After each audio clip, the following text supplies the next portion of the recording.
ساتھ اس کی اصلاح ہوگی. آپ کے ڈر سے، آپ کی مار سے، سختی سے بچے کو جھوٹ کی عادت پڑ گئی. مثال کے طور پر بعض دفعہ ہم کہہ دیتے ہیں بیٹا سچ بات کہو، آپ کو کچھ نہیں کہیں گے. اگر وہ سچی بات کہے گا بعد میں اس کو سزا دی جائے گی. ایک تو جھوٹ بولا، دوسرا اس کو سچ بولنے پر سزا دی. یہ بچے کی تربیت پر اثر انداز ہوتی ہے باتیں. ان چھوٹی چھوٹی باتوں پر ہمیں غور کرنا چاہیے. اللہ کے نبی علیہ السلام نے چھوٹی چھوٹی باتوں کو بھی نظر انداز نہیں کیا، سمجھایا، اصلاح کیے. یہ نہیں کہتے وہ بچہ خیر کوئی مسئلہ نہیں، اصلاح کی ہے. نبی علیہ السلام ہر وقت چھوٹے ہیں، بڑے ہیں، بچے ہیں، مرد ہیں، عورتیں ہیں، اصلاح کرتے تھے. چھوٹا ایک بچہ نبی علیہ السلام کے ساتھ کھانا کھا رہا ہے. بچوں کو آداب نہیں ہوتے کھانے کے، ان کو سمجھانا پڑتا ہے، بتانا پڑتا ہے. وہ سارے برتن کے ہاتھ کو مارا. آپ نے فرمایا یا غلام سمجھ اللہ وقول مما یلی. آپ نے وہاں پر بھی بچے کی اصلاح کی ہے. بچے بسم اللہ پڑھ کے کھا اور اپنے آگے سے کھا. یہ نبی علیہ السلام نے چھوٹے بچے کی اصلاح فرمائی ہے. اس طرح ہمیں بھی ان چھوٹی چھوٹی باتوں کو، اس معاملے کو نظر انداز نہیں کرنا، بلکہ اس کو سنجیدہ لینا ہے، اصلاح کرنی ہے، پوری کوشش کرنی ہے. اور یہ تھوڑا مشکل کام ہے، اس کے لیے تھوڑی بہت قربانی دینی پڑتی ہے. بچوں کے ساتھ پیار کرنا، محبت کرنا، ان کے لاڈ دیکھنا، یہ ساری چیزیں اپنی جگہ. لیکن شرعی اعتبار سے دین کے معاملے میں ان کی تربیت کرنا، یہ ان کے ساتھ حقیقی محبت ہے. یہی اصل ان کے ساتھ لاڈ پیار ہے کہ آپ ان کی صحیح اسلام کے مطابق، شریعت کے مطابق ان کی تربیت کرتے ہیں، تاکہ وہ آپ کے لیے بھی صدقہ جاریہ بنے اور خود بھی ان کی زندگی سنور جائے. تو جھوٹ نہ خود بولے نہ بچوں کو اس کی عادت ڈالے. جھوٹ بولے اس پر اس کو سزا دے، ہلکی پھلکی ضرور اس کو جو ہے ڈانٹے، ڈانٹ ڈپٹ کرے. سچ بولے اس کو شاباش دے، انعام دے، پھر اس کو سمجھائے. بچے کو پتا چلے گا کہ سچ بولنے کا انعام ہے انشاءاللہ تعالی. اور وقتی طور پر اگر سچ میں تھوڑا بہت نقصان بھی ہے نا تو اس کو برداشت کرے. سچ حقیقت میں نقصان نہیں ہوتا. پچھلے جمعے میں نے آپ کو ایک واقعہ بتایا تھا حضرت کعب بن مالک کا. انہوں نے 40-50 دن سوشل بائیکاٹ کا سامنا کیا ہے. سزا بھگتی ہے، باوجود اس میں کہ وہ بڑی بات کرنے کا ڈھانگے رکھتے تھے، جھوٹ نہیں بولا. وقتی طور پر تھوڑی بہت ناراضگی ہوئی. یہ چھوٹا معاملہ نہیں ہے.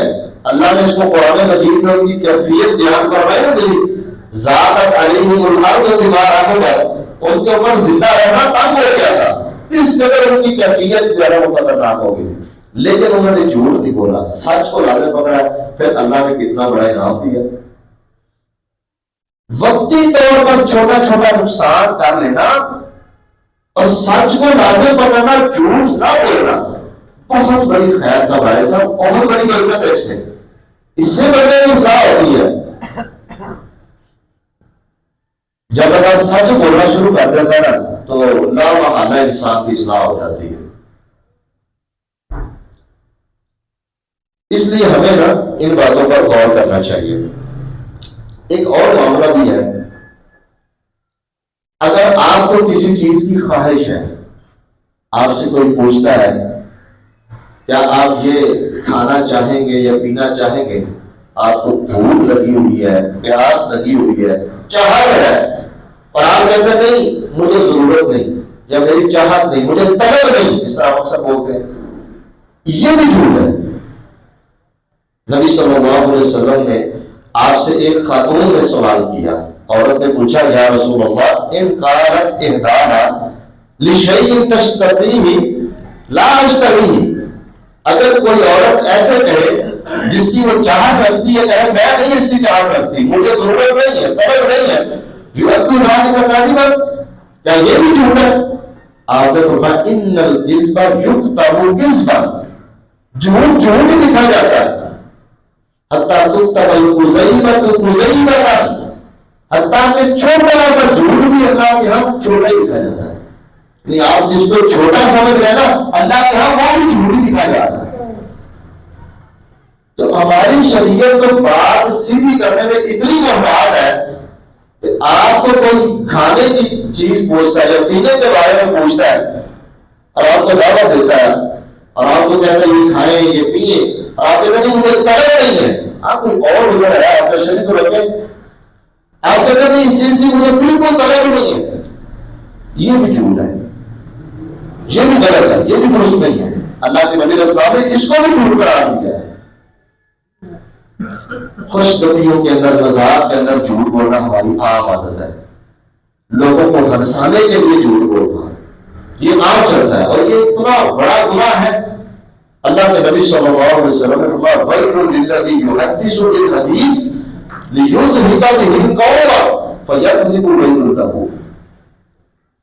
اس بندے کے لیے بہت بڑی ہلاکت، تباہی، بربادی ہے، اور اگر ہم اس کا معنی کریں بھیانک جہنم کی وادی ہے، دوسری احادیث سچائی کو مقابلے میں رکھے نا تو اس کا معنی یہ بھی درست ہے، اس بندے کے لیے جہنم کی ویر وادی ہے جو بندہ جھوٹی بات کر کے لوگوں کو ہنساتا ہے، جھوٹ بول کے لوگوں کو ہنساتا ہے، اور یہ ہمارے معاشرے کے اندر بہت زیادہ عام ہے۔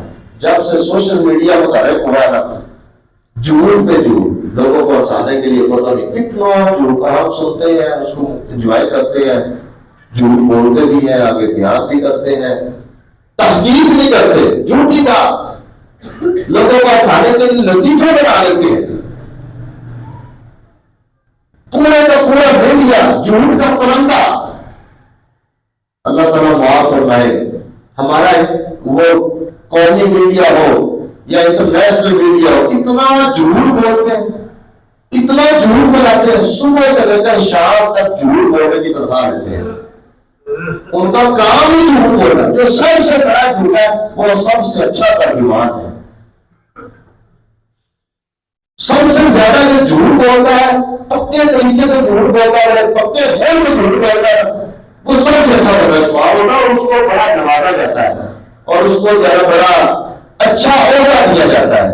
یہ بندہ صحیح ہے، پارٹی کا دفاع ٹھیک کرتا ہے، اس بندے کو اچھا عہدہ دینا چاہیے۔ یعنی ہمارے جو معاشرے اخلاقیات اتنی گر چکی ہے کہ ہم نے جھوٹ کے اوپر ایک چیز کی بنیاد رکھ دی ہے اور بار بار جھوٹ بول رہے ہیں، پیسے لے کر جھوٹ بولتے ہیں،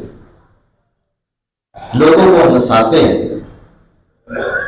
یہ ساری تباہی کی صورتیں ہیں، انسان کی زندگی کو برباد کر دیتی ہیں ساری چیزیں۔ اور اگر بندہ اس کے مقابلے میں مذاق میں جھوٹ چھوڑ دے، اس کا کتنا بڑا انعام ہے۔ نبی صلی اللہ علیہ وسلم نے فرمایا، ابو داؤد کی روایت، آپ نے فرمایا انا زعیم ببیت فی ربض الجنہ لمن ترک المیراء وان کان محقا۔ ایک بندہ حق پر ہوتے ہوئے جھگڑے کو چھوڑ دیتا ہے نا، یعنی برحق ہے اس کا وہاں جھگڑا کرنا، لڑنا، کیس کرنا، عدالت جانا، احتجاج کرنا، سارا کچھ کرنا، لیکن وہ حق پر ہونے کے باوجود اس معاملے کو چھوڑ دیتا ہے، تو میں اس کو جنت کے کنارے میں گھر لے کر دینے کی ضمانت اٹھاتا ہوں، میں اللہ سے اس بندے کو جنت میں گھر لے کے دوں گا۔ دوسرے نمبر پر دوسرا بندہ وَبِبَيْتٍ فِي وَسَطِ الْجَنَّةِ لِمَنْ تَرَكَ الْكَذِبَ وَإِنْ كَانَ مَعْصِيًا۔ ایک بندہ مذاق میں بھی جھوٹ نہیں بولتا، فرمایا میں ایسے بندے کو جنت کے عین درمیان میں اللہ سے گھر لے کر دینے کا ضامن ہے۔ جو بندہ مذاق میں جھوٹ نہیں بولتا، چھوڑ دیتا ہے، جھوٹ نہیں بولتا، اتنا احتیاط کرتا ہے، اتنی احتیاط کرتا ہے، پرہیز کرتا ہے جھوٹ سے، مذاق کے اندر بھی جھوٹ نہیں بولتا، فرمایا میں اس کو جنت کے عین درمیان کے اندر اللہ سے گھر لے کے دوں گا۔ تیسرا بندہ فرمایا اگر کوئی بندہ اپنا اخلاق اچھا کر لیتا ہے نا، انا زعیم ببیت فی اعلی الجنہ، جنت کے اعلیٰ درجے میں گھر لے کے دوں گا اس بندے کو جو بندہ اپنا اخلاق اچھا کر لیتا ہے۔ اخلاق اچھے کا معنی یہ نہیں کہ لوگوں کو ہنس کے بھی نہیں اخلاق ہے، یہ بھی اخلاق کا ایک حصہ ہے۔ جھوٹ بولتے رہے یہ کوئی اخلاق ہے، یہ اچھا اخلاق نہیں، یہ برا اخلاق ہے۔ جھوٹ کو چھوڑے، سچ بولے، خیر خواہی کا دین کا یہی تقاضا ہے اور یہی جذبہ ہمارے اندر ہونا چاہیے۔